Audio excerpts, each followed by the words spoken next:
Welcome to IAC. So ఈ వీడియోలో important current affairs discuss చేద్దాం. సో ఫస్ట్ హెడ్లైన్స్ చూద్దాం.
So next one, World Health Organization WHO న్యూస్లో ఉంది. దానికి కారణం SAGO, scientific advisory group. Again I'm repeating, scientific advisory group. So దీనిని WHO స్థాపించాలి అని చెప్పేసి నిర్ణయించుకుంది. దానికి సంబంధించిన న్యూస్గా చెప్పొచ్చు.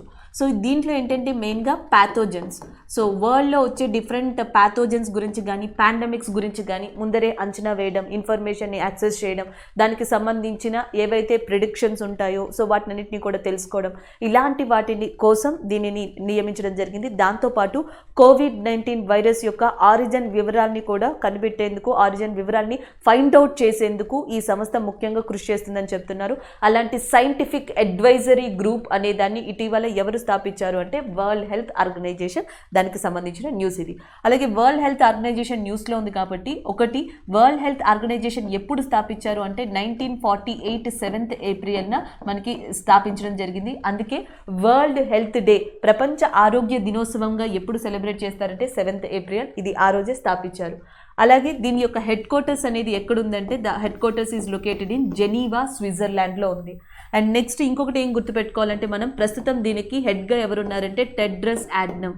సో టెడ్రస్ అడ్నమ్ అనే పర్సన్ దీనికి ప్రెసిడెంట్గా ఉన్నారు. ఇవి జనరల్గా వరల్డ్ హెల్త్ ఆర్గనైజేషన్ ఎప్పుడు వచ్చినా మీరు గుర్తుపెట్టుకోవాల్సిందే. ఒకటి, 7th April world health day. 1948లో ఈ డేట్ని దీన్ని ఎస్టాబ్లిష్ చేశారు. జెనీవా, స్విట్జర్లాండ్ దీని కేంద్రంగా ఉంది. టెడ్రస్ అడ్నమ్ దీని ప్రెసిడెంట్గా ఉన్నారు. అలాంటి వరల్డ్ హెల్త్ ఆర్గనైజేషన్ ఇటీవల సాగో అనే గ్రూప్ని ఎస్టాబ్లిష్ చేసింది. అది nothing but scientific advisory group. Pathogens గురించి కానీ, పాండమిక్స్ గురించి కానీ, ఇప్పుడున్న COVID-19 వైరస్ ఆరిజిన్ గురించి కానీ సో రీసెర్చ్ చేయడం కోసం, డేటాని సేకరించడం కోసం, ఇలాంటి వాటి కోసం వరల్డ్ హెల్త్ ఆర్గనైజేషన్ దీన్ని స్థాపించింది. ఇది వరకు వరల్డ్ హెల్త్ ఆర్గనైజేషన్ పలుసార్లు న్యూస్లో ఉంది. ఒకసారి ఏమో చైనాకి మలేరియా ఫ్రీ కంట్రీ అని చెప్పింది, ఒకసారి పోలియో ఆఫ్రికన్ కాంటినెంట్ మొత్తం కూడా ఫ్రీ కాంటినెంట్గా ప్రకటించింది. సో ఇలా పలుసార్లు వరల్డ్ హెల్త్ ఆర్గనైజేషన్ న్యూస్లోకి రావడం జరిగింది. ఈసారి సాగో గ్రూప్ వల్ల మళ్ళీ తిరిగి కరెంట్ అఫైర్స్లో చూసాం. సో నెక్స్ట్ వన్, ఆఫ్ఘనిస్తాన్ యొక్క ప్రెసిడెంట్ అష్రఫ్ గనీ ఆ పదవి నుంచి తప్పుకున్నారు. దానికి సంబంధించిన న్యూస్ ఇది. ఆల్రెడీ అందరికీ తెలిసిన విషయమే ఇది. ఆఫ్ఘనిస్తాన్లో జరుగుతున్న ఏవైతే ప్రాబ్లమ్స్ కావచ్చు, అల్లర్ల కారణంగా తాలిబాన్స్ ఆల్మోస్ట్ ఆఫ్ఘనిస్తాన్లో 90% ఆఫ్ ఏరియాని ఆక్యుపై చేసుకున్నారు. అండ్ ఈ నేపథ్యంలో పార్లమెంట్ భవనాన్ని కూడా ఆక్యుపై చేసుకున్నారు. పలు గవర్నమెంట్ సంస్థల్ని ఆక్యుపై చేసుకున్నారు. పలు గవర్నమెంట్ ఎంప్లాయీస్ని వాళ్ళ కట్టడిలోకి తీసుకున్నారు. ఈ నేపథ్యంలో ఆఫ్ఘనిస్తాన్ యొక్క ప్రెసిడెంట్ అష్రఫ్ గనీ ఆయన పదవీ బాధ్యతల నుంచి తప్పుకుంటున్నట్లు వార్తలు కూడా రావడం జరిగింది. దానికి సంబంధించిన న్యూస్గా చెప్పొచ్చు. అయితే ఇదంతా కూడా ఇష్యూస్ కన్సిడర్ చేస్తారు, ఇష్యూస్ కిందకి కన్సిడర్ చేస్తారు. Issues is different from current affairs. Current affairs పరంగా మనం ఏం తీసుకోవాలంటే ఇటీవల అష్రఫ్ గనీ న్యూస్లో ఉన్నారు. ఆయన ఏ కంట్రీకి సంబంధించిన వ్యక్తి అని అడగచ్చు, ఆఫ్ఘనిస్తాన్. అండ్ ఆఫ్ఘనిస్తాన్ యొక్క క్యాపిటల్ ఏది అంటే that is nothing but Kabul. ఇవి మనం ముఖ్యంగా గుర్తుపెట్టుకోవాలి. అలాగే ఆఫ్ఘనిస్తాన్ అనేది న్యూస్లో ఉంది కాబట్టి దీనికి ఒక స్పెసిఫికేషన్ ఉంది. ఇది ల్యాండ్ లాక్డ్ కంట్రీ. ఇటువైపు పాకిస్తాన్, ఇటువైపు ఇరాన్, అండ్ దాని తర్వాత తజికిస్తాన్, అజిబికిస్తాన్, టర్కమెనిస్తాన్, ఇలాంటి కంట్రీల మధ్యలో మనకి ఆఫ్ఘనిస్తాన్ అనేది లొకేట్ అయి ఉంది. It's a land locked country. So దీన్ని పక్కన పెడితే ఇటీవల ఎవరెవరికి అంటే తాలిబన్స్ అనే వాళ్ళు వార్తల్లో కనిపించారు. సో వాళ్ళు ఏ కంట్రీకి సంబంధించిన వాళ్ళు అంటే ఆఫ్ఘనిస్తాన్కి సంబంధించిన వాళ్ళు. ఇవి మీరు కరెంట్ అఫైర్స్ పరంగా ముఖ్యంగా గుర్తుపెట్టుకోవాలి. ఇక ఇష్యూ విషయానికి వస్తే ఆఫ్ఘనిస్తాన్ 1919లో తన సొంత రూలింగ్ని స్టార్ట్ చేసిన తర్వాత 1970s ఆ టైంలో మనకి ఎవరైతే ఈ సోవియట్ యూనియన్ ఉందో దాని నుంచి ప్రాబ్లమ్ని ఫేస్ చేసింది. ప్రాబ్లమ్ని ఫేస్ చేసిన తర్వాత ఆఫ్ఘనిస్తాన్లోని గ్రూప్ ఆఫ్ పీపుల్ ముజాహుద్దీన్గా పిలువబడే గ్రూప్ ఆఫ్ పీపుల్ ఈ సోవియట్ యూనియన్ దాడుల్ని అడ్డుకోవడానికి ప్రయత్నించారు అండ్ దాంట్లో సక్సెస్ అయ్యారు. వీళ్ళ తర్వాత 1919లో తాలిబన్స్ రైజ్ అయ్యారు. తాలిబన్స్ 1990 నుంచి 2001 వరకు ఆఫ్ఘనిస్తాన్లోని 90% అంటే నార్త్ ఆఫ్ఘనిస్తాన్ ప్రాంతాలు మినహా మొత్తం ఆఫ్ఘనిస్తాన్ అంతా తమ స్వాధీనంలో ఉంచుకున్నారు. హీరాత్, కాబూల్, కాందహార్ లాంటి ప్రాంతాలని కూడా ఆక్యుపై చేసుకున్నారు. సో దాని తర్వాత 2001 ఏదైతే మనకి అల్ ఖైదా యొక్క నేత ఉన్నారో ఒసామా బిన్ లాడెన్, ఆయన వరల్డ్ ట్రేడ్ సెంటర్ న్యూయార్క్లో ఉన్నదాన్ని పేల్చివేయడం వల్ల సో అల్ ఖైదాకి అండ్ తాలిబన్స్కి మధ్య ఉన్న కొన్ని రిలేషన్షిప్ వల్ల కావచ్చు, కొన్ని ఇంపార్టెంట్ డీలింగ్స్ వల్ల కావచ్చు అండ్ అమెరికా అధ్యక్షుడు అప్పట్లో జార్జ్ బుష్ తాలిబన్స్ని కూడా టార్గెట్ చేయడం జరిగింది. దీనివల్ల యుఎస్ మిలిటరీ ఫోర్సెస్, యుఎస్ యొక్క ఎలైన్ అయిన నాటో మిలిటరీ ఫోర్సెస్ 6,000 నుంచి 65,000 మంది దాకా దాదాపుగా 2003లో సో ఆఫ్ఘనిస్తాన్లోకి ఎంటర్ అవ్వడం జరిగింది. దాని తర్వాత నాటో యొక్క సహకారంతో, బ్రిటన్ యొక్క సహకారంతో, యుఎస్ఏ యొక్క సహకారంతో ఆఫ్ఘనిస్తాన్లో ఇంటర్నేషనల్ సెక్యూరిటీ అసిస్టెన్స్ ఫోర్స్ అనే దాన్ని స్టార్ట్ చేసి ఆఫ్ఘనిస్తాన్లో ఉన్న ఆర్మీకి ట్రైనింగ్ ఇవ్వడం మొదలుపెట్టారు. అండ్ ఈ దాదాపుగా 20 సంవత్సరాలు నాటో, అమెరికా మిలిటరీ సైన్యం, ఐఎస్ఏఎఫ్ అండ్ ఆఫ్ఘనిస్తాన్లో ఉన్న పీపుల్కి ఆఫ్ఘనిస్తాన్ గవర్నమెంట్ని ప్రొటెక్ట్ చేసుకుంటూ వచ్చాయి అండ్ కొన్ని $1 ట్రిలియన్ ఖర్చు పెట్టాల్సి వచ్చింది. సో దీనివల్ల అమెరికాకి కొత్తగా వచ్చిన అధ్యక్షుడు ఎవరైతే మనకు ఉన్నారో జో బైడెన్, ఆయన ఏమని నిర్ణయం తీసుకున్నారంటే ఈ సంవత్సరం 2021 ఆగస్టు కల్లా తమ ఫోర్సెస్, నాటో బలగాలు తిరిగి బేస్ క్యాంపస్ ఆఫ్ ఆఫ్ఘనిస్తాన్ నుంచి బ్యాక్ వస్తాయని చెప్పేసి నిర్ణయం తీసుకున్నారు. ఈ నిర్ణయాన్ని గత నెలే తీసుకోవడం జరిగింది. అయితే ఆగస్టులో నాటో సంస్థలు కానీ అండ్ అమెరికా సైన్యాలు కానీ వెనక్కి రావడం మొదలుపెట్టాయి. అదే నేపథ్యంలో 1991లో ఏ తాలిబన్స్ అయితే ఆఫ్ఘనిస్తాన్ని ఆక్యుపై చేసుకున్నారో అదే తాలిబన్స్ 20 సంవత్సరాల తర్వాత 2021లో తిరిగి మళ్ళీ ఆఫ్ఘనిస్తాన్ని ఆక్యుపై చేసుకోవడం మొదలుపెట్టారు. దీనివల్ల చాలామంది శరణార్థులుగా, రిఫ్యూజీస్గా ఇరాన్కి, పాకిస్తాన్కి వెళ్ళిపోవడం మొదలుపెట్టారు. కొంతమంది ఫ్లైట్స్లో వేరే ప్రాంతాలకు వెళ్ళడం మొదలుపెట్టారు. ఈ అల్లర్ల నేపథ్యంలో, ఈ ప్రాబ్లమ్స్ నేపథ్యంలో ఆఫ్ఘనిస్తాన్ యొక్క ప్రెసిడెంట్ అయిన అష్రఫ్ గనీ ఆ పదవి నుంచి తప్పుకుంటున్నట్లు వార్తల్లో ప్రకటించడం జరిగింది, వార్తల్లోకి రావడం జరిగింది. దానికి సంబంధించిన న్యూస్ ఇది. అయితే ఈ మొత్తంలో కూడా మీరు గుర్తుపెట్టుకోవాల్సింది నాటో యొక్క హెడ్ క్వార్టర్స్ అనేది ఎక్కడుంది? నార్త్ అట్లాంటిక్ ట్రీటీ ఆర్గనైజేషన్ అంట. దీని హెడ్ క్వార్టర్స్ వచ్చేసి ఎక్కడుందంటే బ్రస్సెల్స్లో ఉంది. నేను మీకు ఫస్ట్ నుంచి చెప్పుకుంటానే వచ్చాను. ఎప్పుడైతే మనం జో బైడెన్ గురించి చెప్పామో అప్పుడు ఈ నాటో బలగాల గురించి చెప్పాం, ఆఫ్ఘనిస్తాన్ గురించి కూడా చెప్పుకుంటూ వచ్చాం. అదే న్యూస్ ఇది ఇక్కడ. సో నాటో యొక్క హెడ్ క్వార్టర్స్ వచ్చేసి బ్రస్సెల్స్లో ఉంది. టోటల్ మెంబర్స్ ఎంతమంది ఉన్నారంటే 30 మెంబర్స్ ఉన్నారు. అండ్ నెక్స్ట్ ఐఎస్ఏఎఫ్ ఇటీవల వార్తల్లో కనిపిస్తుంది. అది ఎక్కడ ప్రాంతానికి చెందింది అంటే ఆఫ్ఘనిస్తాన్ ప్రాంతానికి సంబంధించిందిగా గుర్తుపెట్టుకోవచ్చు. ఇవి ఓవరాల్గా మీరు గుర్తుపెట్టుకోవాల్సినవి. ఇవి కాకుండా ఆఫ్ఘనిస్తాన్ ఇండియాకి మధ్య ఉన్న రిలేషన్షిప్ వల్ల ఆఫ్ఘనిస్తాన్లో ఇండియా ఒక డ్యామ్ని కట్టించింది. దాన్ని ఇండియా ఆఫ్ఘనిస్తాన్ ఫ్రెండ్షిప్ డ్యామ్ అంటారు. ఒకవేళ ఇండియా ఆఫ్ఘనిస్తాన్ ఫ్రెండ్షిప్ డ్యామ్ అనేది ఆఫ్ఘనిస్తాన్లో ఎక్కడ ఉంది అని కనుక అడిగితే మీరు ఆన్సర్ వచ్చేసి డైరెక్ట్గా హీరాత్ అని చెప్పి పెట్టచ్చు. సో డైరెక్ట్గా ఆన్సర్ హీరాత్ అని చెప్పి పెట్టచ్చు. లేదు దానిని ఏ డ్యామ్ అని పిలుస్తారని అడిగితే సాల్మా డ్యామ్ అని చెప్పేసి పిలుస్తారు. సో అలాగే హీరాత్ లేదా సాల్మా, హీరాత్లో ఉంది ఈ dam. And as well as next వచ్చేటప్పటికి దానిని సాల్మా డ్యామ్ అని కూడా పిలుస్తారు, ఇండియా ఫ్రెండ్షిప్ డ్యామ్ని. సో అది గుర్తుపెట్టుకోవచ్చు. అండ్ నెక్స్ట్ ఆఫ్ఘనిస్తాన్లో పార్లమెంట్ని కూడా ఇండియా కన్స్ట్రక్ట్ చేయడానికి ఫినాన్షియల్ అసిస్టెన్స్ కోసం స్టార్ట్ చేసింది ఇండియా. అలాగే దెలారం రోడ్ అని చెప్పేసి ఒకటి ఉంది, అది ఆఫ్ఘనిస్తాన్ నుంచి ఇరాన్కి కనెక్ట్ అయి ఉంటుంది దెలారం రోడ్ అనేది. సో దాని డెవలప్మెంట్లో కూడా ఇండియా ఆర్థిక సహాయాన్ని అందించింది ఆఫ్ఘనిస్తాన్కి. సో ఇవి మనం గుర్తుపెట్టుకోవాల్సింది. అలాగే ఆఫ్ఘనిస్తాన్ నుంచి ఇరాన్ దగ్గరగా మనకి గూడ్స్ అండ్ సర్వీసెస్ ఇండియా కొనసాగిస్తుంది. ఎందుకంటే ఇరాన్ దగ్గర మనకు ఒక పోర్ట్ ఉంది, దాన్ని చాబార్ పోర్ట్ అంటారు. ఇరాన్ దగ్గర ఉన్న పోర్టుని చాబార్ పోర్ట్ అంటారు. ఆఫ్ఘనిస్తాన్ నుంచి ఈ దెలారం రోడ్ వైపుగా ఇరాన్ వరకు మనకి గూడ్స్ అనేవి సప్లై అవుతాయి. అక్కడి నుంచి చాబార్ పోర్టు ద్వారా నేరుగా ఆ గూడ్స్ అన్నీ కూడా ఇండియా కోస్టల్ ప్రాంతానికి వచ్చి చేరుతాయి. కాబట్టి ఇండియా ఆఫ్ఘనిస్తాన్ యొక్క గూడ్స్ అండ్ సర్వీసెస్ విషయంలో దెలారం రోడ్ కానీ ఇరాన్లోని చాబార్ పోర్టు కానీ ఒక ప్రముఖ పాత్రని వహిస్తున్నాయని చెప్పేసి కూడా గుర్తుపెట్టుకోవచ్చు. సో నెక్స్ట్ కరెంట్ అఫైర్ వచ్చేటప్పటికి prime minister Gati Shakti master plan is in news. యాక్చువల్గా ఈ ప్లాన్ని అనౌన్స్ చేస్తాం, ఇది చెయ్యబోతున్నామని చెప్పేసి ప్రైమ్ మినిస్టర్ నరేంద్ర మోడీ చెప్పారు. సో దీనికి సంబంధించిన ఇంప్లిమెంటేషన్స్ కానీ దీనికి సంబంధించిన మిగతా రిలేటెడ్ న్యూస్ కానీ ఇంకా రావాల్సి ఉంది. కానీ దీని గురించి ప్రస్తుతం ఆయన ఏం చెప్పారనేది చూద్దాం.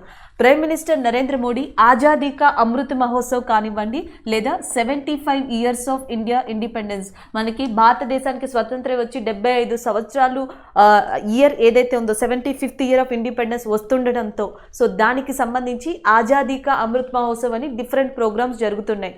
మీకు ఆల్రెడీ నేను చెప్పాను కూడా, పీపుల్స్ పద్మ అని చెప్పేసి ఈ ఉత్సవాల సందర్భంగానే ఆజాదీ కా అమృత్ మహోత్సవ్ సందర్భంగానే పీపుల్స్ పద్మ లాంటి వాటిని కూడా అనౌన్స్ చేశారు నరేంద్ర మోడీ. అలాంటిది కూడా ఇస్తాము అని చెప్పేసి అన్సంగ్ వారియర్స్ అని చెప్పేసి ఒకటి అనౌన్స్ చేశారు. మైక్రో స్మాల్ మీడియం ఎంటర్ప్రైజెస్ కృషి కోసం ఒక స్కీమ్ని అనౌన్స్ చేశారు. ఇవన్నీ కూడా ఆజాదీ కా అమృత్ మహోత్సవ్లో భాగంగానే. అలాగే భారతదేశంలోని పెద్ద ఎత్తున యూత్కి ఎంప్లాయ్మెంట్ కల్పించడం కోసం, అది కూడా ఏ సెక్టార్కి సంబంధించి, మ్యానుఫ్యాక్చరింగ్ సెక్టార్కి సంబంధించి ఏదైతే తయారీ రంగం ఉంటుందో సో అలాంటి తయారీ పరిశ్రమల రంగానికి సంబంధించి యూత్కి అతి పెద్ద ఎత్తున మనకి ఈ ఏమంటారు ఉద్యోగాలు కల్పించడం కోసం ఆజాదీ కా అమృత్ మహోత్సవ్ సందర్భంగా 100 లక్షల కోట్లు, I'm again repeating 100 lakh crores ప్యాకేజ్ని అనౌన్స్ చేయడం జరిగింది. అది కూడా prime minister Gati Shakti master plan అని చెప్పి. సో ఇది నరేంద్ర మోడీ గారు చెప్పింది. దీని కింద ఎలా తీసుకుంటారు, ఎలిజిబిలిటీ క్రైటీరియా ఏంటి, ఎలాంటి సెక్టార్లో ఉన్న వాళ్ళని తీసుకుంటారు, ఇవన్నీ కూడా ఇంకా రావాల్సి ఉంది. But this is a main thing. So రీసెంట్గా ప్రైమ్ మినిస్టర్ నరేంద్ర మోడీ ప్రధానమంత్రి గతి శక్తి మాస్టర్ ప్లాన్ అనేది అనౌన్స్ చేశారు. అది దేనికి సంబంధించింది, ఎంప్లాయ్మెంట్కి సంబంధించింది. ఏ ఎంప్లాయ్మెంట్, యూత్ ఎస్పెషల్లీ మ్యానుఫ్యాక్చరింగ్ రంగానికి. ఆజాదీ కా అమృత్ మహోత్సవ్ని పురస్కరించుకుని ప్రైమ్ మినిస్టర్ నరేంద్ర మోడీ ఇటీవల 100 లక్ష కోట్ల ప్యాకేజ్ని దేనికోసం ప్రకటించారు అంటే that is prime minister Gati Shakti master ప్లాన్గా చెప్పొచ్చు. So this is about the news. So next వచ్చేటప్పటికి ఎనర్జీకి సంబంధించిన కరెంట్ అఫైర్, ఒక టార్గెట్కి సంబంధించిన కరెంట్ అఫైర్. ఇటీవల ప్రైమ్ మినిస్టర్ నరేంద్ర మోడీ ఒక న్యూస్ని కూడా ఇవ్వడం జరిగింది, ఒక స్టేట్మెంట్ని పాస్ చేశారు. 2047 కల్లా ఇండియా ఎనర్జీ సెక్టార్లో ఇండిపెండెంట్గా నిలబడుతుందని చెప్పడం జరిగింది. దానికి సంబంధించిన కరెంట్ అఫైర్ ఇక్కడ మీరు చూడొచ్చు. India sets target to become and the energy independent by 2047 అని ఉంది. సో ఇలాంటి స్టేట్మెంట్స్ వచ్చినప్పుడు మీరు ఇయర్ని ఖచ్చితంగా కన్సిడర్ చేయాలి. ఎప్పటికల్లా ఇండియా ఎనర్జీ ఇండిపెండెంట్ కంట్రీగా ఏర్పడుతుంది అని ప్రైమ్ మినిస్టర్ నరేంద్ర మోడీ చెప్పారు అంటే 2047. ఎందుకంటే అదే సంవత్సరం భారతదేశం 100వ ఇండిపెండెన్స్ డేని సెలబ్రేట్ చేసుకుంటుంది. 100th ఇండిపెండెన్స్ డే మనకి 2047లో వస్తుంది. కాబట్టి ఆ టైం కల్లా ఇండియాలో ఎనర్జీ ఇండిపెండెన్స్ అనేది కూడా రావాలి అనేది నరేంద్ర మోడీ గారు చెప్పడం జరిగింది. దానికోసం ప్రభుత్వం అండ్ ప్రభుత్వానికి సంబంధించిన మిగతా చర్యలు ఏవైతే ఉంటాయో ఇవన్నీ తీసుకుంటామని కూడా ఆయన చెప్పడం జరిగింది. సో ఒకటి మనం ఇంపార్టెంట్గా గుర్తుపెట్టుకోవాల్సింది ఏంటి అంటే, ప్రస్తుతం ఒకప్పుడు లేదా ఇప్పుడు కూడా ఎనర్జీని ఇండియా ఒక ఫాజిల్ ఫ్యూయల్స్ లాంటి వాటిని యూజ్ చేసి ఇస్తుందని చెప్పేసి మీరు గుర్తుపెట్టుకోవాలి. ఇప్పటికీ భారతదేశంలో మ్యాక్సిమం మనం ఫాజిల్ ఫ్యూయల్స్ మీదే డిపెండ్ అయ్యాం. ఫాజిల్ ఫ్యూయల్స్లో ఒకటి కోల్ ఉంది, బొగ్గు, అండ్ రెండోది వచ్చేసేటప్పటికి పెట్రోలియం లాంటివి ఉన్నాయి. సో వీటి మీదే ఎక్కువగా డిపెండ్ అయ్యి ఇండియాలో ఎనర్జీ సెక్టర్ అనేది నడుస్తుంది. మనకి పవర్ ప్లాంట్స్ లాంటివి కావాలి అంటే కోల్ అనేదే ముఖ్యం. అండ్ ఇంకొకటి, భారతదేశంలో వెహికల్స్ ఎనర్జీ కోసం పెట్రోలియం అండ్ కోల్ని యూజ్ చేస్తున్నాం. పవర్ సెక్టార్ లాంటి వాటి ఎనర్జీ కోసం కోల్నైనా యూజ్ చేస్తున్నారు లేదా హైడ్రో సెక్టార్నైనా యూజ్ చేస్తున్నారు. ముఖ్యంగా ఇండియా తరతరాల నుంచి కూడా ఎనర్జీ కోసం భారతదేశంలో వీటి మీద ఆధారపడి ఉంది. సో దీన్ని రీప్లేస్ చేయడం కోసమే భారతదేశం ఒక పాలసీని తీసుకొచ్చింది. That is nothing but biofuel policy. Fossil ఫ్యూయల్స్ని మనకి రీప్లేస్ చేసేందుకు ఇండియా బయోఫ్యూయల్స్ అనే దాన్ని తీసుకొచ్చింది. ఇటీవల బయోఫ్యూయల్స్ అనేది న్యూస్లో ఉంది. దానికి కారణంగా దేన్ని చెప్పచ్చు అంటే ఇథనాల్. సో ఇథనాల్ అనేది న్యూస్లో ఉంది. దేనికి సంబంధించింది అంటే బయోఫ్యూయల్ అని చెప్పేసి మీరు గుర్తుపెట్టుకోవచ్చు. నెక్స్ట్ ఇంకొకటి ఏంటి అంటే, మనకి ఫాజిల్ ఫ్యూయల్స్తో పాటు న్యూక్లియర్ ఎనర్జీ మీద కూడా డిపెండ్ అయి ఉన్నాం. మీకు ఆల్రెడీ తెలుసు, తమిళనాడులో కుడాన్కులం కావచ్చు, తారాపూర్ పవర్ స్టేషన్ కావచ్చు, ఇక్కడి నుంచి న్యూక్లియర్ ద్వారా మనం ఎనర్జీని సప్లై చేయగలుగుతున్నాం. ఇది కూడా చాలా తక్కువ పర్సంటేజ్తో. సో కాబట్టి మనం వేరే కంట్రీస్ మీద డిపెండ్ అవ్వాల్సి వస్తుంది, వేరే రీసోర్సెస్ మీద డిపెండ్ అవ్వాల్సి వస్తుంది. అలా కాకుండా భారతదేశం తనకంటూ తను స్వతహాగా ఈ ఫాజిల్ ఫ్యూయల్స్ని రీప్లేస్ చేసి ఎక్కువ న్యూక్లియర్ శక్తితో కానీ ఎక్కువ బయోఫ్యూయల్స్తో కానీ ఎనర్జీ ఫ్రీ ఇండిపెండెంట్గా రావాలి అనేది ప్రభుత్వం యొక్క కళ అని చెప్పొచ్చు, ఇండియా యొక్క టార్గెట్ అని చెప్పొచ్చు. 2047కి. ఇది కరెంట్ అఫైర్ యొక్క మెయిన్ అనాలిసిస్ అండి. అయితే మనం ఎగ్జామ్ పాయింట్ ఆఫ్ వ్యూలో ఏం గుర్తుపెట్టుకోవాలి, టార్గెట్ ఇయర్ మీరు ఆల్రెడీ గుర్తుపెట్టుకున్నారు. సో ఇథనాల్ అనేది రీసెంట్గా న్యూస్లో ఉంది, దేనికి సంబంధించింది అంటే బయోఫ్యూయల్ అని చెప్పి గుర్తుపెట్టుకోవచ్చు.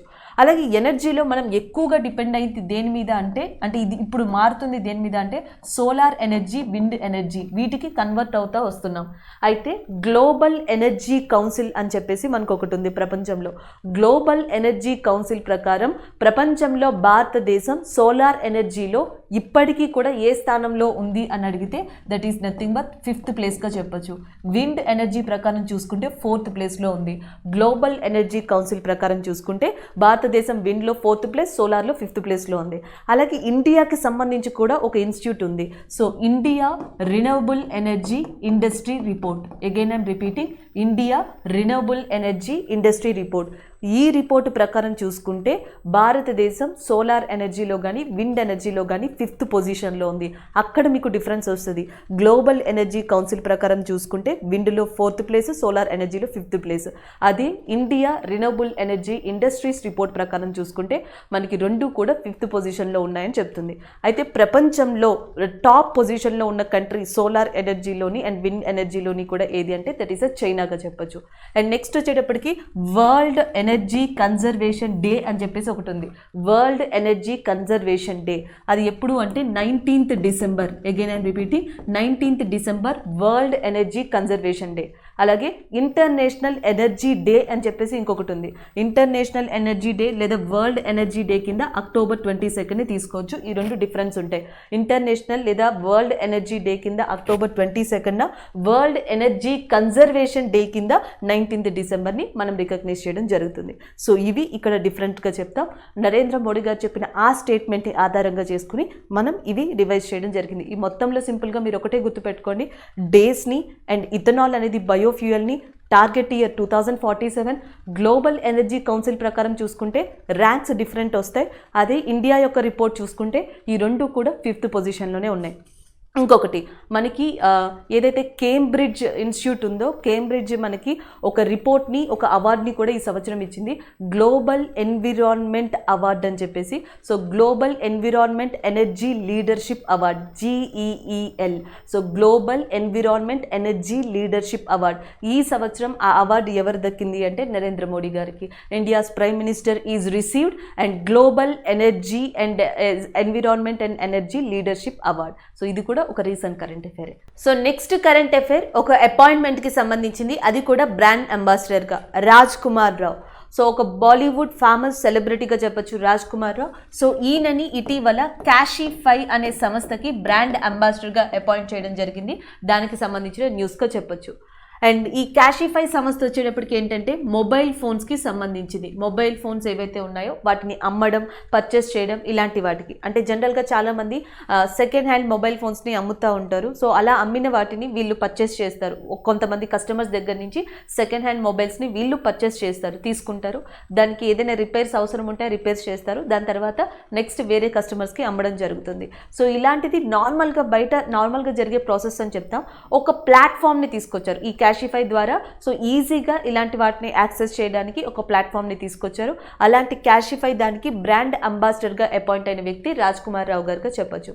అండ్ ఇంకొక పాయింట్ ఏంటంటే ఇలాంటివి ఇటీవల మనం ఎక్కువగా చూస్తూ ఉన్నాం. అండ్ అమీర్ ఖాన్ అండ్ కైరా అద్వానీ వీళ్ళిద్దరూ కూడా ఏయూ స్మాల్ ఫినాన్స్ బ్యాంక్, నిన్నే చెప్పాను, ఏయూ స్మాల్ ఫినాన్స్ బ్యాంక్ అనే దానికి ఒక క్యాంపెయిన్ నిర్వహిస్తుంది బ్యాంక్, బద్లావ్ హమ్సే అని చెప్పేసి. ఆ క్యాంపెయిన్కి అమీర్ ఖాన్, కైరా అద్వానీ ఇద్దరు కూడా బ్రాండ్ అంబాసిడర్స్గా ఎంపిక కావడం జరిగింది. దానికన్నా ముందర చూసుకుంటే మనకి జాన్ అబ్రహం గారు. సో జాన్ అబ్రహం ఎవరైతే ఉన్నారో ఆయన యూరో స్పోర్ట్ అయిన మోటోజిప్ అనే దానికి బ్రాండ్ అంబాసిడర్గా అపాయింట్ అవ్వడం జరిగింది. ఆయనకన్నా ముందర Akshay Kumar. So Akshay Kumar my lab discovery solutions ఏదైతే ఉందో సో దానికి సంబంధించిన బ్రాండ్ అంబాసిడర్గా ఎంపిక అవ్వడం జరిగింది. అక్షయ్ కుమార్ అండ్ జాన్ అబ్రహం అమీర్ ఖాన్ అండ్ కైరా అద్వానీ గారు and as well as next వచ్చేటప్పటికి రాజ్ కుమార్ రావు, వీళ్ళందరూ కూడా గత 3 నుంచి 4 నెలల్లో డిఫరెంట్ కైండ్ ఆఫ్ ఫీల్డ్స్లో బ్రాండ్ అంబాసిడర్స్గా అపాయింట్ కావడం జరిగింది. అలాగే హాలీవుడ్ లెవెల్లో చూసుకుంటే ప్రియాంక చోప్రా ఇటాలియన్ కంపెనీకి చెందిన ఒక బ్రాండ్ లగ్జరీ కంపెనీకి బ్రాండ్ అంబాసిడర్గా జాయిన్ అయ్యారు. సో అదొకటి. అండ్ నెక్స్ట్ వచ్చేటప్పటికి ధోని వచ్చేటప్పటికి హోమ్ లేన్స్ అనే దానికి బ్రాండ్ అంబాసిడర్గా ఇటీవల అపాయింట్ అవ్వడం జరిగింది. ఇవన్నీ బ్రాండ్ అంబాసిడర్కి సంబంధించి గత కొద్ది నెలలుగా జరిగిన కరెంట్ అఫైర్స్. కానీ ఇక్కడ మాత్రం ఇటీవల రాజ్ కుమార్ రావు దేనికి బ్రాండ్ అంబాసిడర్గా అపాయింట్ అయ్యారు? క్యాషిఫై అనే ప్లాట్ఫామ్ దేనికి సంబంధించింది అంటే మొబైల్ అమ్మకాలు అండ్ మొబైల్ కొనుగోలుకి సంబంధించింది. సెకండ్ హ్యాండ్ మొబైల్ మార్కెటింగ్ ప్లాట్ఫామ్గా క్యాషిఫైని చెప్పొచ్చు. So 69th grand master of India and he is nothing but Harshit Raja. So మీరు అక్కడ పేరు చూడొచ్చు, మహారాష్ట్ర పూణేకి చెందిన హర్షిత్ రాజా ఇటీవల 69th grand master of India కింద మనకి ప్లేస్ తగ్గించుకోవడం జరిగింది. దానికి సంబంధించిన న్యూస్ ఇది. సో స్విట్జర్లాండ్లో ఇటీవల bill grand master open championship 2021 అనేది జరిగింది. సో దీంట్లో డానియస్ వెజ్నర్ అనే పర్సన్తో ఈయన గేమ్ని డ్రా చేసుకున్నారు. డ్రా చేసుకున్న తర్వాత ఆ పాయింట్స్ని బట్టి అండ్ ఈయన ర్యాంక్ కూడా మనకి ఇంప్రూవ్ అయిందని చెప్పొచ్చు. అండ్ దానితో పాటుగా అండ్ డ్రా చేసుకున్న తర్వాత ఈ ఛాంపియన్షిప్ని డ్రా చేసుకున్న తర్వాత ఈయన 69th grand master of India కింద ప్లేస్ దక్కించుకోవడం జరిగింది. అంతకు ముందరే చెప్పాం 68th grand master of India కింద అర్జున్ కళ్యాణ్ ఉన్నారు. Arjun Kalyan is 68th grand master of India and 69th grand master of ఇండియాగా ఉన్నది Harshit Raja from the Pune in Maharashtra.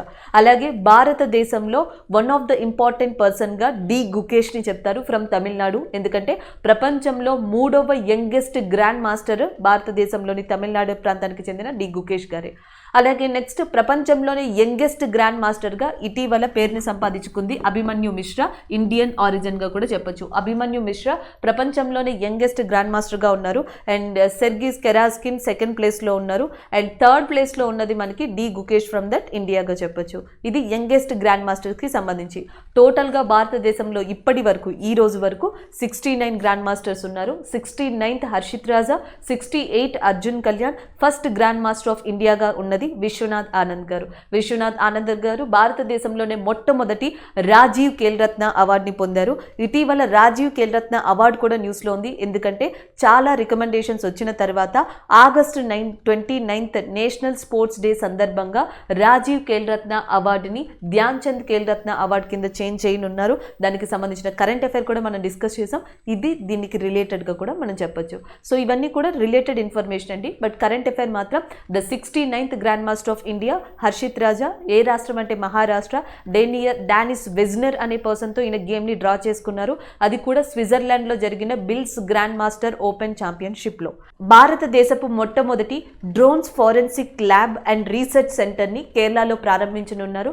దీనికి సంబంధించిన ఇనాగ్రేషన్ని రీసెంట్గా కేరళ చీఫ్ మినిస్టర్ అయిన పి విజయన్ మనకి చేయడం జరిగింది. దానికి సంబంధించిన న్యూస్గా చెప్పొచ్చు. కేరళ చీఫ్ మినిస్టర్ అయిన పి విజయన్ గారు ఇటీవల ఇండియాలోనే first drone forensic lab and research centre inaugurated at కేరళగా చెప్తున్నారు. అండ్ ఇంకొకటి ఏంటి అంటే జనరల్గా మనకి కేరళలో చాలా ఇంపార్టెంట్ రీసెర్చ్ ఇన్స్టిట్యూట్ సెంటర్కి సంబంధించినవి కేరళలో ఉన్నాయి. ఒకటి rubber research institute of India, భారతదేశానికి సంబంధించిన రబ్బర్ రీసెర్చ్ ఇన్స్టిట్యూట్ అనేది ఎక్కడ ఉందంటే కేరళలో ఉంది. అండ్ దాంతోపాటు national research institute of Unani medicine. Unani అనేది వన్ ఆఫ్ ద మెడిసిన్ అండి, మీకు ఆయుష్లో కనిపిస్తుంది. మినిస్ట్రీ ఆఫ్ ఆయుష్ అంటాం కదా, ఏ అంటే ఆయుర్వేద, వై అంటే యోగా, అలాగే యు అంటే ఉనానీ. సో అలాంటి ఉనానీకి సంబంధించిన national research institute of Unani medicine అనేది కూడా కేరళలోనే ఉంది.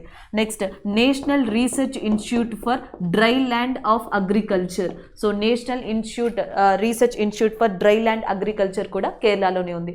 ఈ రీసెర్చ్ ఇన్స్టిట్యూట్లన్నీ కూడా మనకి కేరళలో వేరు వేరు ప్రాంతాల్లో లొకేట్ అయి ఉన్నాయి. సో వీటితో పాటు నెక్స్ట్ లిస్టులో ఏది యాడ్ అవబోతుంది అంటే భారతదేశంలోని మొట్టమొదటి drone forensic lab and research centre కూడా ఈ లిస్ట్లో అతి త్వరలో చేరబోతుంది. దీనికి సంబంధించిన కన్స్ట్రక్షన్స్ని ఇటీవల కేరళ చీఫ్ మినిస్టర్ అయిన పి విజయన్ స్టార్ట్ చేయడం జరిగింది. దానికి సంబంధించిన న్యూస్గా చెప్పొచ్చు. So this is about that India's first drone forensic lab and research centre in Kerala. So ఇటీవల central science environment which is nothing but CSC అంటాం, central science environment transparency index అనే ఒకదాన్ని మనకి రిలీజ్ చేసింది. దానికి సంబంధించిన న్యూస్ ఇది. సెంట్రల్ సైన్స్ ఎన్విరాన్మెంట్ అనే బోర్డు ఢిల్లీ యొక్క ఒక నాన్ గవర్నమెంటల్ ఆర్గనైజేషన్ ఎన్జిఓతో కలిసి సర్వే నిర్వహించి ఒక రిపోర్ట్ని రిలీజ్ చేసింది. అదే ట్రాన్స్పరెన్సీ ఇండెక్స్. ఈ ఇండెక్స్లో ఒడిస్సా, తెలంగాణ రాష్ట్రానికి చెందిన state pollution control boards number 1 స్థానాన్ని సంపాదించుకునే దానికి సంబంధించిన న్యూస్ ఇది. Pollution control boards of Odisha and Telangana ranked first in the transparency ఇండెక్స్గా చెప్తాం. అండ్ సెకండ్ ప్లేస్లో తమిళనాడు అండ్ థర్డ్ ప్లేస్లో మధ్యప్రదేశ్ ఉన్నాయి. సో ఫస్ట్ ప్లేస్ వచ్చేటప్పటికి 2 స్టేట్స్కి వచ్చాయి. ఒకటి ఒడిస్సా అండ్ రెండోది వచ్చేటప్పటికి మనకి తెలంగాణ. ఈ 2 కూడా ఫస్ట్ ప్లేస్లోనే ఉన్నాయి. అండ్ నెక్స్ట్ సెకండ్ ర్యాంక్ వచ్చేటప్పటికి Tamil Nadu is there and third rank వచ్చేటప్పటికి మధ్యప్రదేశ్ ఈజ్ దేర్. ఈ 3 కూడా ఫస్ట్, సెకండ్, థర్డ్ ర్యాంక్స్ని సంపాదించుకున్నాయి ఇటీవల ట్రాన్స్పరెన్సీ ఇండెక్స్ అనే దాంట్లో. దీన్ని కూడా సెంట్రల్ సైన్స్ ఎన్విరాన్మెంట్ అనే సంస్థ ఢిల్లీకి సంబంధించిన ఒక ఎన్జిఓతో కలిసి ఈ రిపోర్ట్ని ఇవ్వడం జరిగింది. ఈ రిపోర్ట్ని రిలీజ్ చేసినప్పుడు మనకి చాలా విషయాలు చెప్పడం జరిగింది. ఒకటి ఏంటి అంటే జనరల్గా ఈ ఎన్జిఓ కానీ నెక్స్ట్ వచ్చేటప్పటికి మనకి ఈ సెంట్రల్ సైన్స్ ఎన్విరాన్మెంట్ సంస్థ ఏదైతే ఉందో ఈ 2 కలిసి డిఫరెంట్ స్టేట్స్లో ఉన్న ఆ పొల్యూషన్ బోర్డు యొక్క ఆన్లైన్ పోర్టల్లో ఉన్న ఇన్ఫర్మేషన్ని సేకరిస్తే, స్టేట్స్లో ఉన్న ఇన్ఫర్మేషన్ని సేకరిస్తే ఆ ఇన్ఫర్మేషన్ బట్టి ర్యాంకింగ్ ఇవ్వడం జరుగుతుంది. భారతదేశంలోని 9 రాష్ట్రాలు దాదాపుగా ఇలాంటి ఇన్ఫర్మేషన్ని షేర్ చేసుకోలేదు. అంటే మనకి ప్రతి స్టేట్ పొల్యూషన్ కంట్రోల్ బోర్డు పోర్టల్లో పీపుల్స్ హియరింగ్ అని చెప్పేసి ఉంటుంది. అంటే పీపుల్స్ నుంచి స్పందన అనమాట. పొల్యూషన్కి సంబంధించి, ప్రాబ్లమ్స్కి సంబంధించి ఇవన్నీ కూడా చాలా స్టేట్స్ అంటే 9 స్టేట్స్ వరకు తమ యొక్క పోర్టల్లో, పొల్యూషన్ బోర్డు యొక్క పోర్టల్లో ఏ విధమైన హియరింగ్స్ని మనకి కనిపించనివ్వలేదు. అంటే వాళ్ళు ఏమీ అప్లోడ్ చేయలేదు, వాళ్ళు ఏమీ మెన్షన్ చేయలేదు. 0% షేర్ చేసుకున్నాయని చెప్పడం జరిగింది. దాంట్లో నార్త్ ఈస్ట్ ఇండియాకి సంబంధించిన ముఖ్యంగా అరుణాచల్ ప్రదేశ్, అస్సాం, మిజోరం, నాగాలాండ్ స్టేట్స్ ఉన్నాయి, అండమాన్ అండ్ నికోబార్ ఉంది, చండీగఢ్ ఉంది, పంజాబ్ ఉంది. సో ఇలాంటి స్టేట్స్ అన్నీ కూడా మనకి ఆల్మోస్ట్ ఇన్ఫర్మేషన్ని షేర్ చేసుకోలేదు అని కూడా చెప్పడం జరిగింది. ఇది ఒక కీ ఫ్యాక్టర్, ఇంపార్టెంట్ పాయింట్గా తీసుకోవచ్చు. బట్ ఏదేమైనప్పటికీ ట్రాన్స్పరెన్సీ ఇండెక్స్లో ఈ సంవత్సరం టాప్ ప్లేస్లో ఉన్నది ఒకటి తెలంగాణ స్టేట్ పొల్యూషన్ బోర్డు, ఇంకొకటి Odisha state pollution board. Book and ఆధర్కి సంబంధించిన కరెంట్ అఫైర్గా చెప్పొచ్చు. సో ఆధర్ వచ్చేటప్పటికి మనకి రోచోనా మజుందార్. సో రోచోనా మజుందార్ అనే ఆధర్, ఈమె హిస్టోరియన్, మోడర్న్ ఇండియాకి చెందిన హిస్టోరియన్. చాలా హిస్టరీ రిలేటెడ్ వాటి మీద బుక్స్ రాయడం కానీ, మూవీ రిలేటెడ్ దానికి సంబంధించిన హిస్టరీకి సంబంధించిన బుక్స్ రాయడం కానీ, జెండర్ ఇష్యూస్ మీద బుక్స్ రాయడం కానీ ఇలాంటి వాటిల్లో స్పెషలిస్ట్గా అండ్ ఈ పర్సన్ని చెప్పొచ్చు, రోచనా మజుందార్ గారిని. అలాంటి పర్సన్ ఆమె ఒక బుక్ని రాసింది, art cinema and India's forgotten future. Art cinema and India's forgotten future, film and history in the post colony. ఫిలిం and history in the post కాలనీ అనే బుక్ని రోచనా మజుందార్ గారు రాశారు. సో ఇది బుక్ అండ్ ఆధర్కి సంబంధించి. Congressional gold medal is in news. దీనికి కారణం కెరోలిన్ మెలోనీ. ఈమె Congress women in USA. So ఇటీవల ఈమె ఒక లెజిస్లేషన్ని ప్రపోజ్ చేయడం వల్ల, ఒక ప్రతిపాదించడం వల్ల మనకి ఈ కాంగ్రెషనల్ గోల్డ్ మెడల్ అనేది న్యూస్లోకి వచ్చింది. స్వతహాగా ఈ మెడల్ అనేది ఏ కంట్రీకి సంబంధించిందంటే యుఎస్ఏకి సంబంధించిన one of the highest civilian అవార్డ్గా దీనిని కన్సిడర్ చేస్తారు. ఇటీవల మనకి ఈ కెరోలిన్ ఈ అవార్డ్ని పోస్టమస్ అవార్డు కింద గాంధీకి నాన్ వైలెన్స్లో కృషి చేసినందుకు గాను ఇవ్వాలి. ఎందుకంటే 75th ఇండిపెండెన్స్ డే వస్తున్న సందర్భంగా ఇలాంటిది ఇవ్వాలి అనే ఒక ప్రతిపాదనని ఆమె ప్రపోజ్ చేయడం జరిగింది. సో దానివల్ల కాంగ్రెషనల్ గోల్డ్ మెడల్ అనేది న్యూస్లోకి వచ్చింది. యుఎస్ఏలో ఈ కాంగ్రెషనల్ గోల్డ్ మెడల్ అనేది ఇది వరకు ఆల్రెడీ జార్జ్ వాషింగ్టన్ కావచ్చు, అండ్ రాబర్ట్ ఎఫ్ కెనడీ కావచ్చు, and next US summer Olympic team కావచ్చు, అండ్ నెల్సన్ మండేలా, వీళ్ళందరూ కూడా ఈ అవార్డుని అందుకున్న వాళ్ళలో లిస్ట్లో ఉన్నారు. సో ఈ లిస్ట్లో గాంధీని కూడా చేర్చమని 75th ఇండిపెండెన్స్ డే సందర్భంగా ఏదైతే వస్తుందో ఇండియాకి, సో 75వ స్వతంత్ర దినోత్సవ సందర్భంగా గాంధీకి ఇలాంటి అవార్డుని ఇమ్మని చెప్పేసి మనకి కెరోలినా ప్రతిపాదించడం జరిగింది. దానికి సంబంధించిన న్యూస్ ఇది. ఒకవేళ ఈ ప్రతిపాదనని గనక యుఎస్ఏ యాక్సెప్ట్ చేసి గాంధీకి గనక ఈ మెడల్ ఇస్తే, సో కాంగ్రెషనల్ గోల్డ్ మెడల్ని అందుకున్న మొట్టమొదటి భారతీయుడిగా మహాత్మా గాంధీ మనకి అవ్వడం జరుగుతుంది. ఆ లిస్ట్లో ఫస్ట్ పేరు మహాత్మా గాంధీది ఉంటుంది. సో ఇది ఈ కాంగ్రెషనల్ గోల్డ్ మెడల్కి సంబంధించిన news. So next Subhadra Kumari Chauhan is in news. Subhadra Kumari Chauhan ఇండియాలోనే వన్ ఆఫ్ ద ఫేమస్ పోయెట్గా చెప్తారు. తనకంటూ ఒక వర్డ్ స్టైల్లో, తనకంటూ ఒక స్టైల్లో హిందీలో డిఫరెంట్ కైండ్ ఆఫ్ పోయమ్స్ని రాసిన వ్యక్తి. అలాంటి సుభద్ర కుమార్ చౌహాన్కి గూగుల్ పేజ్లో ఏదైతే మనకి గూగుల్ డూడల్ అని చెప్తున్నామో సో దాంట్లో గౌరవం ఇవ్వడం జరిగింది. దానికి సంబంధించిన న్యూస్గా చెప్పొచ్చు. సుభద్ర కుమారి చౌహాన్ మనకి 117వ జయంతి సందర్భంగా, ఆమె యొక్క 117th బర్త్ యానివర్సరీ సందర్భంగా గూగుల్ ఈ గౌరవాన్ని ఇచ్చింది. అండ్ దాంతోపాటు మనకి ఇండియన్ కోస్ట్ గార్డ్ షిప్ ఏదైతే ఉందో, ఇండియన్ కోస్ట్ గార్డ్ సిస్టమ్ వాళ్ళు కోస్ట్ గార్డ్ షిప్కి కూడా సుభద్ర కుమారి చౌహాన్ గారి నేమ్ని ఇవ్వడం జరిగింది. అలాగే సుభద్ర కుమారి చౌహాన్ ఎక్కువగా ఆమె పోయమ్స్లో అండ్ భారతదేశం యొక్క స్వతంత్రం, భారతదేశ స్వతంత్ర సమరయోధులు ఎవరైతే ఉన్నారో వాళ్ళని మెన్షన్ చేసి పోయమ్స్ రాయడం జరిగింది. దాంట్లో ఈమె రాసిన వాటిల్లో ఝాన్సీకి రాణి అనే పోయం ఏదైతే ఉందో సో అది చాలా పాపులర్ అని చెప్పొచ్చు. అలాగే జలియన్ వాలాబాగ్ మే వసంత్, వీరోంకా కైసే హే బసంత్ అనే లాంటి వాటిని కానీ, అండ్ రాఖీ కా చునౌత్ అనే వాటిని కానీ, అలాంటి పోయమ్స్ని రచించిన వ్యక్తి రాఖీ కా చునౌత్ అండ్ జలియన్ వాలాబాగ్ మే వసంత్ అండ్ వీరోంకా కైసే హే బసంత్ అనే దాన్ని కానీ, అండ్ ఝాన్సీకి రాణి అనే దాన్ని కానీ ఈమె రచించడం జరిగింది. వీటిల్లో ఝాన్సీకి రాణి అనేది సుభద్ర కుమారి చౌహాన్ గారికి ఒక గుర్తింపు తెచ్చింది పోయెట్గా అని చెప్పొచ్చు. సో అలాంటి వాటిని రాసిన సుభద్ర కుమారి చౌహాన్ గారి యొక్క 117th బర్త్ యానివర్సరీ సందర్భంగా గూగుల్ అరుదైన గౌరవాన్ని ఇచ్చింది. అలాగే ఇండియన్ కోస్ట్ గార్డ్ సిస్టమ్ వాళ్ళు కోస్ట్ గార్డ్ షిప్కి సుభద్ర కుమారి చౌహాన్ అని చెప్పేసి పేరు పెట్టడం కూడా జరిగింది. So that is a legendary and great poet of Subhadra Kumari Chauhan, great poet of India Subhadra Kumari Chauhan. World pre diabetes day. So జనరల్గా భారతదేశంలో కానీ అండ్ యాజ్ వెల్ యాజ్ భారతదేశంలో వివిధ ప్రాంతాల్లో కానీ ఎక్కువ మంది ఎస్పెషల్లీ ఈ జనరేషన్లో అయితే యంగ్ పీపుల్ కూడా డయాబెటీస్ వ్యాధిన పడుతున్నారు. సో ఇలాంటి డయాబెటీస్ వ్యాధి గురించి అవేర్నెస్ ఇవ్వడానికి, ప్రజల్లో దీనిని తగ్గుముఖం పట్టించడానికి ఫస్ట్ టైం ప్రపంచంలో 2021లో ఫస్ట్ ప్రీ డయాబెటీస్ డేని తీసుకొచ్చారు. That is August 14th.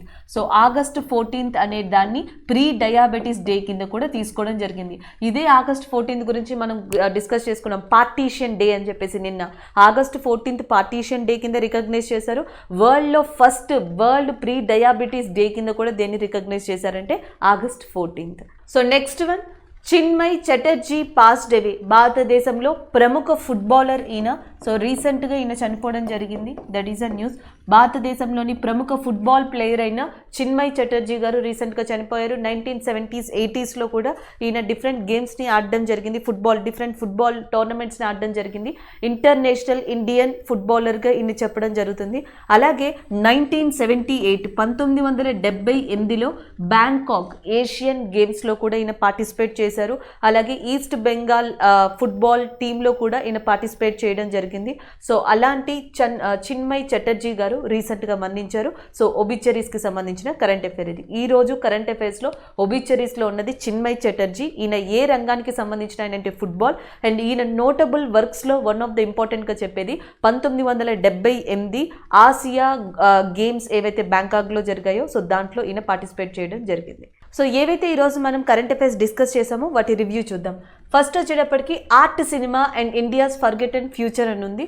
So ఇది వచ్చేటప్పటికి మనకి బుక్కి సంబంధించింది. రోషన్ మజుందార్ అనే పర్సన్ దీన్ని రాశారు. And the next one, Cashify appoints Raj Kumar. So Bollywood celebrity అయిన రాజ్ కుమార్ గారిని బ్రాండ్ అంబాసిడర్గా క్యాషిఫై అనే ఒక ప్లాట్ఫామ్ అపాయింట్ చేసింది. దానికి సంబంధించిన న్యూస్ ఇది. నెక్స్ట్ వన్, ఆఫ్ఘనిస్తాన్ ప్రెసిడెంట్గా ఉన్న అష్రఫ్ గనీ ఆ పదవి నుంచి తప్పుకుంటున్నట్లు వార్త రావడంతో సో దాని గురించి మనం డిస్కస్ చేసాం. అండ్ నెక్స్ట్, WHO మనకి సైంటిఫికల్ అడ్వైజరీ గ్రూప్ అనే దాన్ని ఏర్పాటు చేస్తుందని చెప్పేసి న్యూస్ రావడం జరిగింది. సో దానికి సంబంధించిన న్యూస్ ఇది. Next, prime minister Gati Shakti master plan manufacturing ఇండస్ట్రీని భారతదేశంలో డెవలప్ చేసేందుకు, ఆ రంగంలో పెద్ద ఎత్తున యువతకి ఉపాధిని కల్పించేందుకు దాదాపుగా 100 లక్షల కోట్ల ప్యాకేజీతో మనకి PM గతిశక్తి మాస్టర్ ప్లాన్ అనే దాన్ని ఆజాదీ కా అమృత మహోత్సవ్ సందర్భంగా ప్రైమ్ మినిస్టర్ అనౌన్స్ చేశారు. The next one, India's first drone forensic lab and research centre inaugurated at Kerala. So భారతదేశంలో ఫస్ట్ డ్రోన్ రీసెర్చ్ సెంటర్ అనేది కేరళలో స్టార్ట్ కాబోతుంది. దీనికి సంబంధించిన ఫౌండేషన్ని ఇటీవల మనకి కేరళ చీఫ్ మినిస్టర్ అయిన P. విజయన్ స్టార్ట్ చేశారు. దానికి సంబంధించిన న్యూస్ అది. India sets target to become energy independent by 2047. ఎందుకంటే భారతదేశం 100th ఇండిపెండెన్స్ని 2047లో సెలబ్రేట్ చేసుకోబోతుంది. అదే రోజు కల్లా, అదే సంవత్సరం కల్లా భారతదేశం ఎనర్జీ లెవెల్లో కూడా స్వతంత్రం పొందాలి, ఇండిపెండెంట్గా ఉండాలి అని చెప్పేసి గవర్నమెంట్ ఒక లక్ష్యంగా పెట్టుకుంది. And the next one, pollution control బోర్డ్కి సంబంధించి ఒక ట్రాన్స్పరెన్సీ ఇండెక్స్ అనేది రిలీజ్ అయింది. దీనిని central scientific environment and as well as ఢిల్లీకి సంబంధించిన ఒక NGO రిలీజ్ చేసింది. సో ఈ రిపోర్ట్లో ఫస్ట్ ప్లేస్లో Telangana, Odisha state pollution control boards ఉన్నాయి. అండ్ సెకండ్ ప్లేస్లో తమిళనాడు ఉంది, థర్డ్ ప్లేస్లో మధ్యప్రదేశ్ ఉంది. And the next one, congressional gold medal. So మనకి కెరోలినా అనే పర్సన్, కాంగ్రెస్ విమెన్, ఇటీవల ఒక లెజిస్లేషన్ని ప్రపోజ్ చేశారు. అండ్ యుఎస్లో one of the highest civilian అవార్డుగా భావించే కాంగ్రెషనల్ మెడల్ని పోస్తుమస్ అవార్డు కింద గాంధీకి ఇవ్వాలి అని చెప్పేసి ఆమె ఒక ప్రపోజల్ పెట్టడం జరిగింది. ఆజాదీ కా అమృత్ మహోత్సవ్ సందర్భంగా, గాంధీ ఇండియాకి చేసిన కృషి సందర్భంగా అండ్ నాన్ వైలెన్స్లో గాంధీ చేసిన వన్ ఆఫ్ ద డెవలప్మెంట్కి గాను ఆయనకి అవార్డు ఇవ్వాలి అని చెప్పేసి ఆమె ప్రతిపాదించారు. ఒకవేళ కనుక USA ఈ ప్రతిపాదనకి ఒప్పుకుంటే మొట్టమొదటి భారతీయుడిగా మహాత్మా గాంధీ ఈ రికార్డ్ని క్రియేట్ చేయనున్నారు ఈ అవార్డు తీసుకొని. And the next one, and Subhadra Kumari Chauhan భారతదేశంలో వన్ ఆఫ్ ద ఫేమస్ పోయెంట్గా అండ్ భారతదేశ చరిత్రకు సంబంధించి, చరిత్రకారులకు సంబంధించి డిఫరెంట్ పోయమ్స్ని రాసిన పర్సన్గా సుభద్ర కుమారి చౌహాన్ గారిని గుర్తిస్తారు. ఆమె 117వ జయంతి సందర్భంగా 170th యానివర్సరీ సందర్భంగా గూగుల్ ఆమెకి ఒక గౌరవాన్ని ఇవ్వడం జరిగింది. దానితో పాటు ఇండియన్ కోస్ట్ గార్డ్ కూడా ఒక కోస్ట్ గార్డ్ షిప్కి సుభద్ర కుమారి చౌహాన్ అని చెప్పి నేమ్ ఇవ్వడం జరిగింది.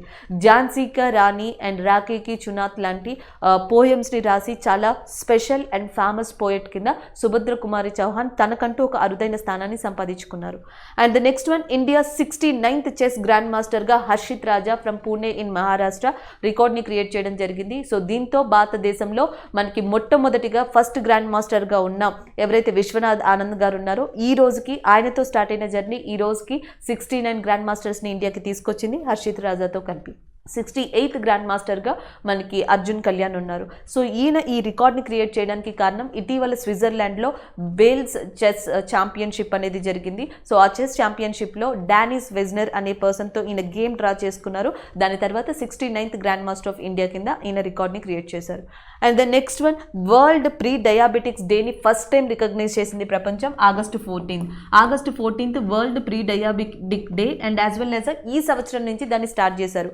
2021 నుంచి వరల్డ్ ప్రీ డయాబెటిక్ డే అనే దాన్ని కూడా స్టార్ట్ చేయడం జరిగింది. And the next one, Chinmay Chatterjee, a famous football player in India, international football player. 1978 ఏదైతే మనకి బ్యాంకాక్ ఆసియా గేమ్స్ ఉన్నాయో అలాంటి గేమ్స్లో పార్టిసిపేట్ చేసిన వ్యక్తి. సో రీసెంట్గా ఆయన మరణించారు. దానికి సంబంధించిన న్యూస్ ఇది. ఇవి ఈరోజు మనం ఓవరాల్గా డిస్కస్ చేసుకున్న కరెంట్ అఫైర్స్గా చెప్పొచ్చు. Thank you.